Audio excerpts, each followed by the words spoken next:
There it is. Okay, there's one. Okay.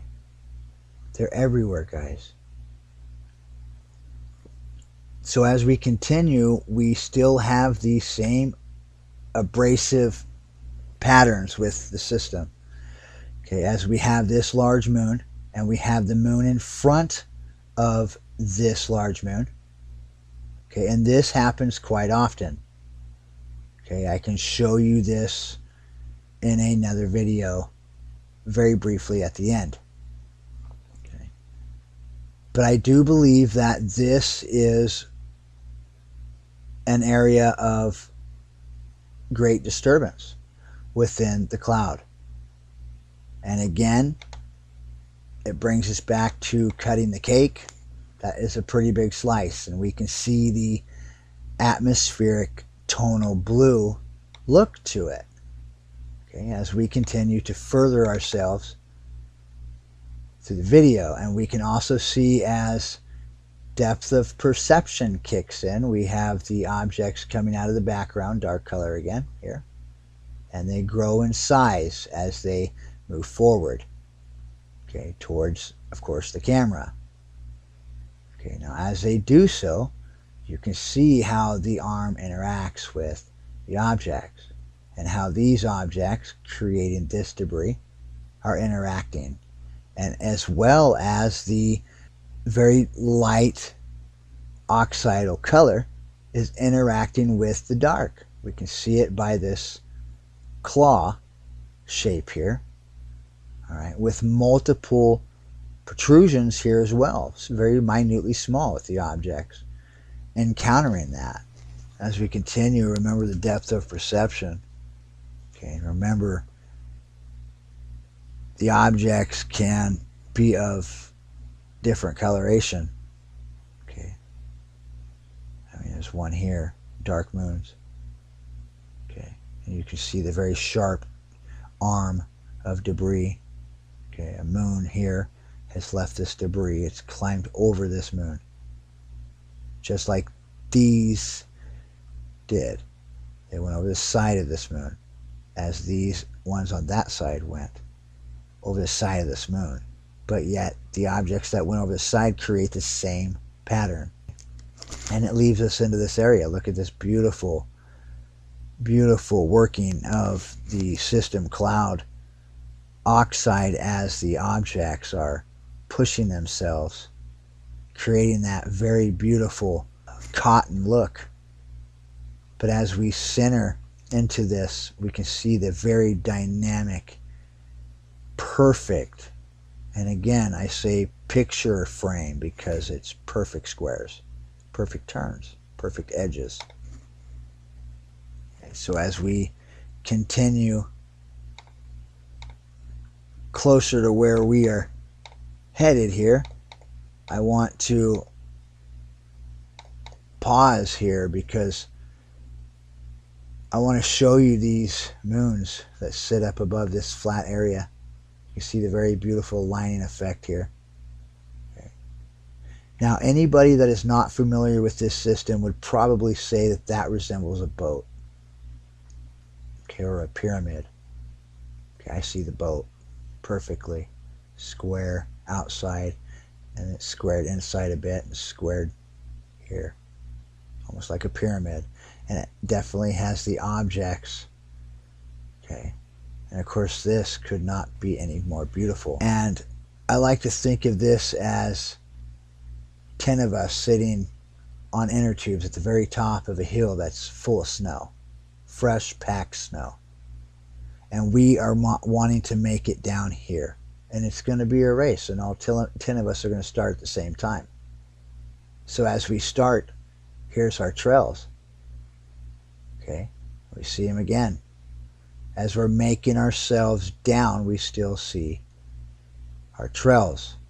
In certain areas, we have, of course, larger objects that we encounter. Space is large. The system is large. We never know where an arm is going to come.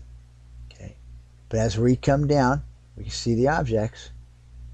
You can see them. Okay, as they're coming down, and they're making good headway. they create the turn. You can see right here, you can see the lining effect, the debris. Okay, how it creates the lines, how minutely small they are, because again, depth of perception gets further away. So if you start from this area right here and you start to walk yourself towards the middle of the screen, you start seeing the things that are creating it. And then that changes your perception a bit. As we move up again, we have the same pattern happening here. We have the objects that are butted next to each other, okay, that are creating that squared feature, and you can see them. Okay, they're so close to each other, you lose 10% of each side of the object. Okay, so if you remember that, okay, some areas you don't. Some areas you look straight down on them, as we will right here, and you will have full circular objects. Okay, with the beautiful picture framed objects as well. So it makes this system so mystical. It's able to have both. It's amazing. But let's keep one thing in mind. Okay, and this will help your learning curve a lot. Knowing that an object can be white and blue. Okay. That's very important. Because with a white planet, you have white objects, which is very tough to see. Okay, but if it is lit with dominance of interaction, then of course the oxide becomes bright. Okay, the darker the charcoal blue objects, of course, most of the times the charcoal blue object is written to us because of the debris. It is written for us here. But I want to show you this area because it is so, this is another reason why the system is so reclusive. Okay, we have the dominance in the cotton white objects. And then right next to it, we have the dominance in the charcoal blue. Complete opposite, right next to each other. And this tells you how prominent the buildup of the system and its shading possibilities in each aspect, each turn of the system is, and how it changes the look of it to us all the time. Okay, we can see as these white ones fade towards the bottom of the screen, we can see the charcoal blue ones, and easily we can see the debris lining that goes over each and every one of them. And as the debris goes over each moon, we can also as well see the interaction of objects coming over these ones that are traveling together towards a different location as these are. Okay, these would be going from the left to the right of the screen, of course, as the dark emitted circular objects are going from, of course, the top to the bottom of the screen towards the sun. And again, it creates that transparency with the background, very hard to see. Okay, but only when we draw back the camera and we take a gander at each aspect of each area that is playing out, it's then we see the full structure of the system, guys. It's truly amazing. It's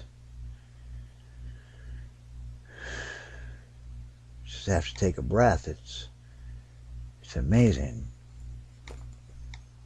And the coloration, guys, that is coming with this system is profound. It's truly profound. And we can see in this area there's a moon here. It's a small moon. You see the debris that's coming off of that. And again, you can see the angel wings, the two wings that push off the sides of each object. And you can see just, it's very beautiful, guys. I'm a bit lost for words.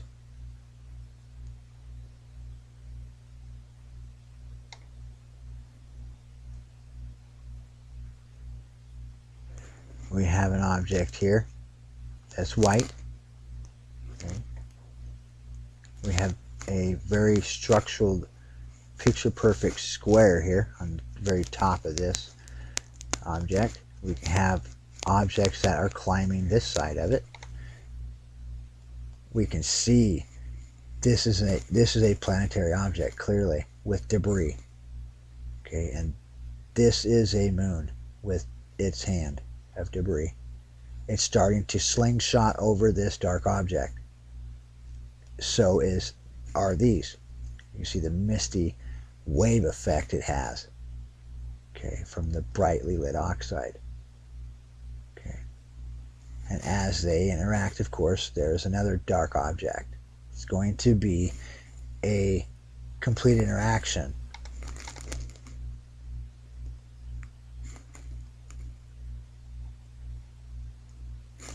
As this light anomaly creates itself, we have the walk. This object is still walking towards the light.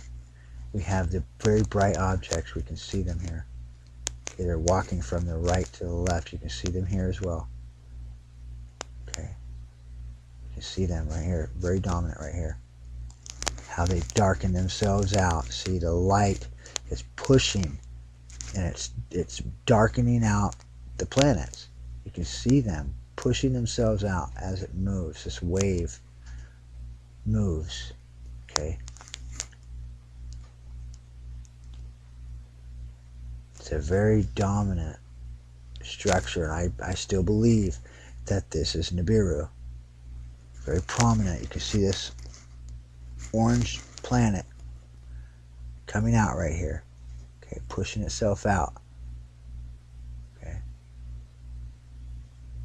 And as I said before, we have objects that are coming through this from the right to the left, and we also have objects, as you can see here, okay, going from the top to the bottom. So they're interacting all the time with one another.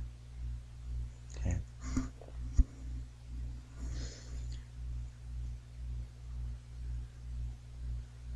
Of course, we have a wave that's created here. There's a major push, major push here.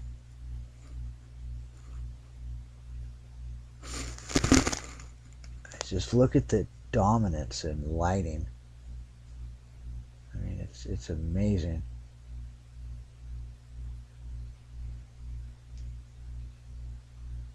See the moon right here, still walking itself down. It's beautiful, very clear and vivid. See how the light bends around this area. And for moments we can make out the colorated objects.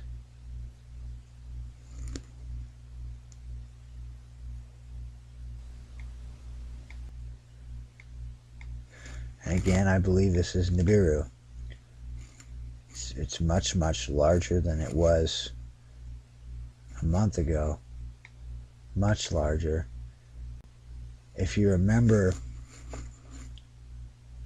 in July of 2013, I caught a very fiery object that had an object in front of it. Okay, and clearly for a moment this does. Okay, and if saw it right, it still bends down. And again, the wave effect that we started out with in the very beginning, pushing up to the very beautiful cotton white cluster, and it's a pure divide, guys. And again, we have the object that has a beautiful tail and the beautiful aperture bend of lighting with it. If we look at it right about here, we can see that it bends perfectly, and the light keeps doing that circular bend to it. It's very beautiful. Very beautiful and dominant. You can see it. It has wings to it. beautiful. Almost as if an object were sitting right here.